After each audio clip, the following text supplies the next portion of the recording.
To oznacza wojnę. Generał Marek Suski staje na czele ruchu oporu. Można spotkać Golasa, jak na plaży w Mombasa. Gdzie? W prokuraturze Zbigniewa Ziobry. Ratuj się kto może, bo zabraknie ratowników. Politycy jednak nie kradną. Niektórzy i tylko czasem. Niedziela 12 września, Maciej Orły, zapraszam na program w telegraficznym skrócie, w skrócie WTS. A więc wojna. Z dniem dzisiejszym wszelkie sprawy i zagadnienia schodzą na plan dalszy. Całe nasze życie publiczne i prywatne przestawiamy na specjalne tory. Weszliśmy w okres wojny. Cały wysiłek narodu musi iść w jednym kierunku. Wszyscy jesteśmy żołnierzami. Musimy myśleć tylko o jednym. Walka, aż do zwycięstwa. Ha!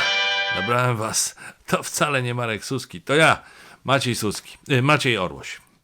A tak serio, to Marek Suski chyba naprawdę szykuje się do walki. Kilka dni temu w Radomiu wygłosił przemówienie, które wpisuje się w tradycję najlepszych przemówień zagrzewających do boju. Suski był niczym Aragorn, który u wrót Mordoru krzyczał: być może nadejdzie dzień, w którym stracimy resztki odwagi, opuścimy naszych przyjaciół i zerwiemy więzi braterstwa. Wiem jedno, nie nastąpi to dzisiaj. Suski był niczym Winston Churchill, oznajmiający Brytyjczykom: we shall fight on the seas and oceans, we shall fight on the beaches, we shall fight on the landing grounds, we shall never surrender. Ale szanowni państwo, Polska nielegalna walczyła w czasie II wojny światowej z jednym okupantem, walczyła z okupantem sowieckim i będziemy walczyć z okupantem brukselskim, gdzie Bruksela przysyła nam namiestników, którzy mają Polskę doprowadzić do porządku, rzucić nas na kolana, żebyśmy byli może landem niemieckim, a nie dumnym państwem wolnych Polaków.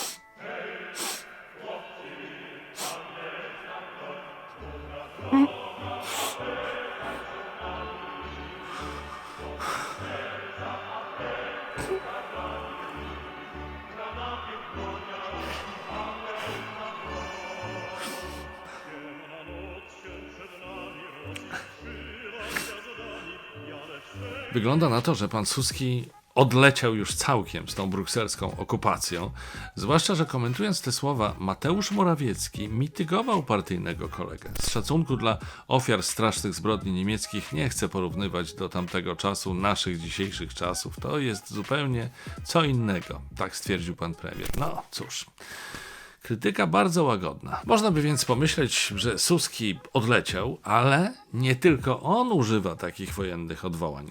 Kto jeszcze? No oczywiście, nasz gołąbek pokoju, człowiek o najbardziej pogodnym i spokojnym obliczu, Zbigniew Ziobro, stwierdził, że Komisja Europejska prowadzi wobec Polski swoistą wojnę hybrydową. Chodziło mu o to, że komisarze zwrócili się do Trybunału Sprawiedliwości Unii Europejskiej o nałożenie kary na Polskę za nieprzestrzeganie zasad praworządności. To skutek działania upolitycznionej Izby Dyscyplinarnej Sądu Najwyższego, której celem, oczywiście nieoficjalnym, ale dla wszystkich oczywistym, jest umożliwienie karania nieposłusznych władzy sędziów. Ziobro i Suski już szykują się więc do walki. Dla dobra Polski i Polaków lepiej by było jednak, żeby zamiast walczyć z Brukselą zdecydowali się na przykład na pojedynek między sobą w oktagonie albo w Kisielu. Może jeszcze w nie Orłoś powiesz. O nie, ja nic takiego nie powiedziałem. Pamiętacie może słowa prezydenckiej minister Bogny Jankę, o których wspominałem ostatnio, że podobno rząd nie ma fabryki pieniędzy, dlatego nie może zapewnić godnych zarobków ratownikom medycznym. No, chyba trzeba ją będzie, czyli tę fabrykę jednak wybudować. Według Didiera Reindersa, komisarza Unii Europejskiej do spraw sprawiedliwości, kara za niezałatwienie sprawy z Izbą Dyscyplinarną powinna wynosić 1 000 000 euro dziennie. 1 000 000 euro to jakieś 4,5 miliona złotych. Dawno temu, jeszcze przed denominacją, było takie hasło reklamujące lotto: miliard w środę, miliard w sobotę, a PiS nam zorganizuje 1 000 000 codziennie. Swoją drogą już widzę, jak Mateusz Morawiecki przekonuje, że to sukces polskiego rządu.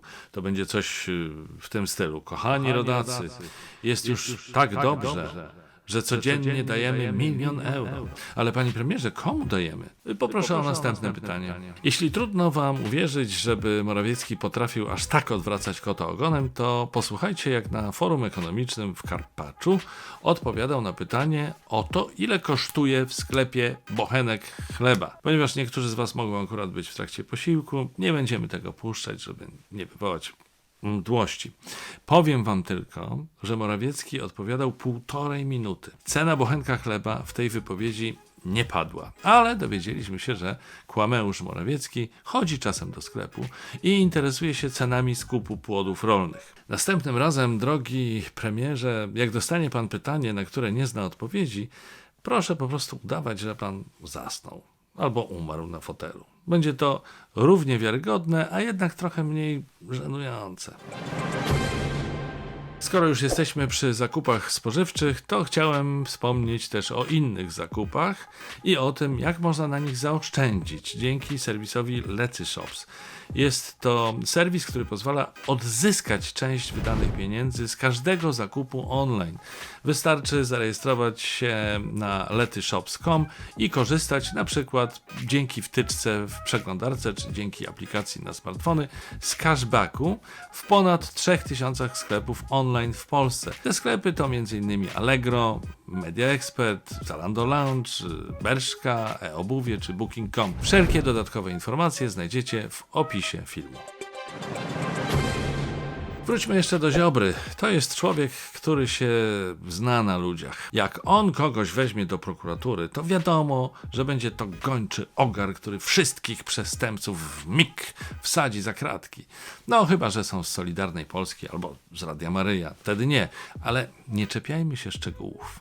W dodatku te ogary Ziobry są tak krystaliczne, że choćbyś grzebał latami, to żadnych brudów na nich nie znajdziesz. Można powiedzieć, że niektórzy są tak czyści i niewinni, jakich Pan Bóg stworzył, albo ewentualnie lubią biegać, jakich Pan Bóg stworzył. Jak donosi Wałbrzyska Wyborcza, nagi pijany mężczyzna został zauważony w Świdnicy przez przechodniów w czwartek przed południem. Chodził po osiedlu, zajrzał też do jednego ze sklepów. Mieszkańcy zadzwonili na policję.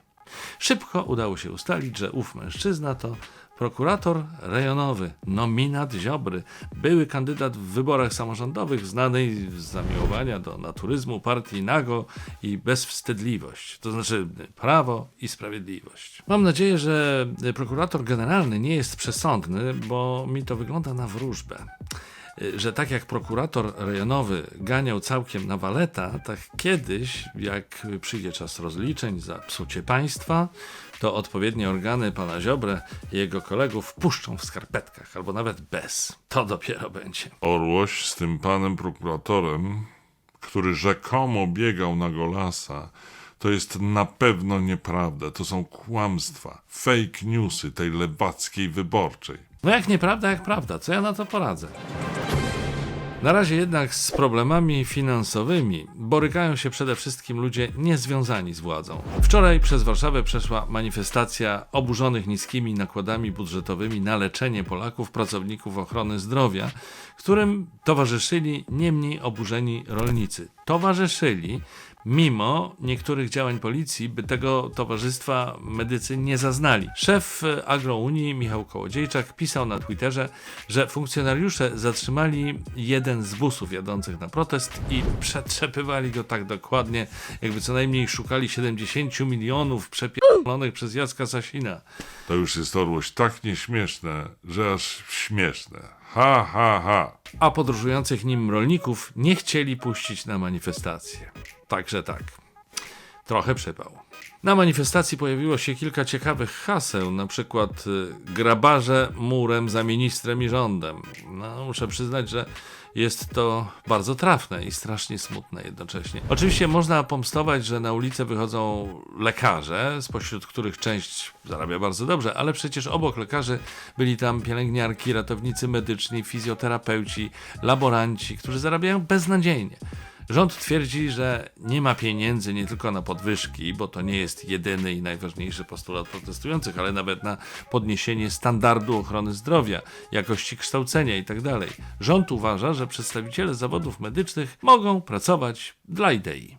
Ale przedstawiciele zawodów medycznych pracować wcale nie muszą w wyuczonych zawodach. W Polsce jest niskie bezrobocie, są inne zawody, w których brakuje rąk do pracy, a zarobić można znacznie lepiej niż w szpitalach i przychodniach. Można zostać na przykład programistą po kilkutygodniowym intensywnym kursie. W dzisiejszych czasach nie jest trudno się przekwalifikować. Rząd nie zdaje sobie sprawy z tego, do czego zaraz doprowadzi. Otóż ratownicy, którzy na znak protestu ostatnio wypowiadali umowy, z czegoś muszą żyć. I zaraz zaczną znajdować sobie pracę w innych branżach. A my zostaniemy z ręką w nocniku, bo nie będzie miał nam kto pomóc w nagłych wypadkach. Niemożliwe? No, przykładem jest branża gastronomiczna. Przykładem, że możliwe. Kiedy pandemia spowodowała zamknięcie restauracji, kelnerzy czy kucharze przekwalifikowali się, no po prostu musieli sobie jakoś radzić. I jak jest dziś? Restauratorzy narzekają na braki kadrowe, albo że nowi pracownicy mają zbyt wygórowane wymagania płacowe. Ochronę zdrowia czeka dokładnie to samo. A teraz już chwila muzyki w WTS-ie i Antoś Orłoś. Antosiu, witam Cię bardzo serdecznie. Witam! Dziś w kąciku muzycznym będzie o tym, co teraz. Wszechobecna niezgoda panuje w całym kraju, na ulicach, w kościołach i naszych domach, pewnie w waszych również zresztą. A to ktoś chce jechać na Mazury, kiedy my na Kanary, a to znowu wujek zdecydował się przywieźć na grilla same kiełbasy, chociaż doskonale wie, że my od lat nie jemy mięsa. Na przykład czasami żona chce nazwać syna Rudolf, a przecież chłopak ma już 27 lat i od dawna ma na imię Marcin. Czasem też ktoś przez przypadek zagłosuje na PiS. No i ogólnie niezgoda panuje teraz. Przed wami teraz zespół Teraz w utworze Niezgoda.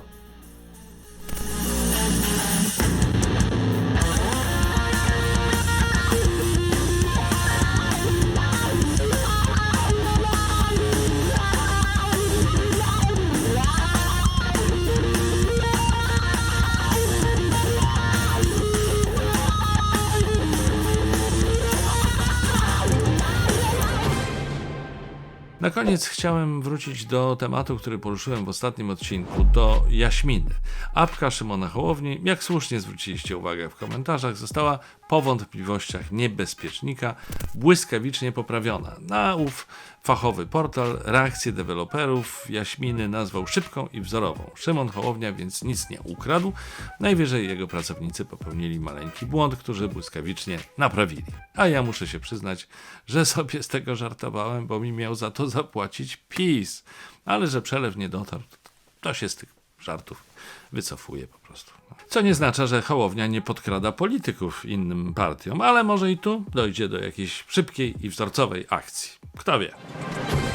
Za wzorcową reakcję widzów uważam natomiast komentowanie w telegraficznym skrócie, obserwowanie mojego profilu na Facebooku, subskrybowanie kanału na YouTubie, a także wspieranie WTS na Patronite. Bardzo wam wszystkim dziękuję. Orłoś, przemyślałem sprawę i muszę ci to powiedzieć. Ten żart z panem Markiem Suckim na początku z tą fotografią był niesmaczny. Panie pośle, w imieniu całego WTS-u przepraszam, proszę się nie gniewać. Tak, i niech pan nie myśli o żadnym Lex WTS, bo to musiałby być Lex Google czy Lex Facebook, więc radzę nie zaczynać. Orłoś, nie zaczynaj z panem Suskim.